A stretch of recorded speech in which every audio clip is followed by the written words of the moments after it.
Imagine this: the state you love, the one you grew up in, has turned on you. High taxes, rampant crime, unaffordable housing, and people just don't seem to care about their neighbors anymore. Perhaps COVID forced you to close the business you nurtured and worked so hard to own. Perhaps you went through your life savings to try and keep it alive. You want out. You want something better for your family, and so you find the last best place on earth. The vistas, the sky. You know you found the place to raise your kids. You want to put down roots. But Montana is changing, and it's changing quickly, as large numbers of people come here hoping for something better, without realizing they are changing Montana. And as with any changes, some are good, but some are not. So, what do we do to protect Montana's culture and way of life in this time of change? That's where Grow Slow Montana comes in. Grow Slow is an educational movement that endeavors to teach and preserve what's great about Montana. The goal is to show newcomers Montana's ways and encourage them to respect the history and culture, all done in an entertaining style. Our first major event is the first ever Madison County History and Cultural Fair that will be held in Twin Bridges in August. It will be the biggest welcome party for newcomers ever.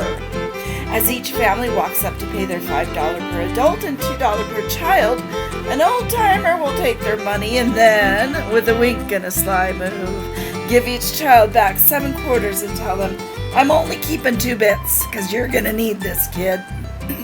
The family will walk by a large rustic wooden sign that has messages from Montana dignitaries about what is great about Montana. Messages like, "I love that Montanans respect our roads and don't litter," and each saying will have a dignitary's name and title under it. As they walk into the fair, they will see a town made of wooden pallets, each booth or building constructed of what would have been garbage or reused items. The booths will be arranged as if they are a town, with a candy store selling some candy for 2 bits. One booth will be a gold panning booth where kids can pan for gold for 2 bits. Every single booth will be educational, historically based, and interactive. 4-H clubs can be invited to operate lemonade stands, and fairgoers will munch on chili, cornbread, and corn on the cob. And there will be many places where kids can spend their 2 bits. You can't have a fair without events. Throughout Friday and Saturday, there will be contests like family barrel running. The 2 breweries will sponsor a trivia contest, and we will introduce a crazy rodeo we call the Redneck Rodeo. Friday evening will be a chuck wagon dinner, a silent and live auction, and Saturday night will feature an acoustic outdoor concert by 2 of Montana's finest vocal artists. After visiting the event, the family members will have learned a new respect for their new home and will be given a desire to maintain its cultures and traditions. The fair is going to be a great success. There's nothing like it.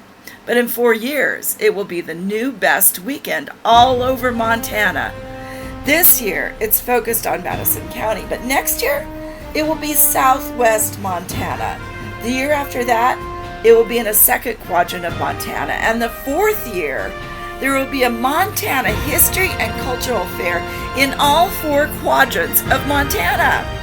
Come, dream with me. Be a part of the positive change. There are so many areas you can help. You can choose your commitment level and just play a small part, or you can shine as one of the committee chairs.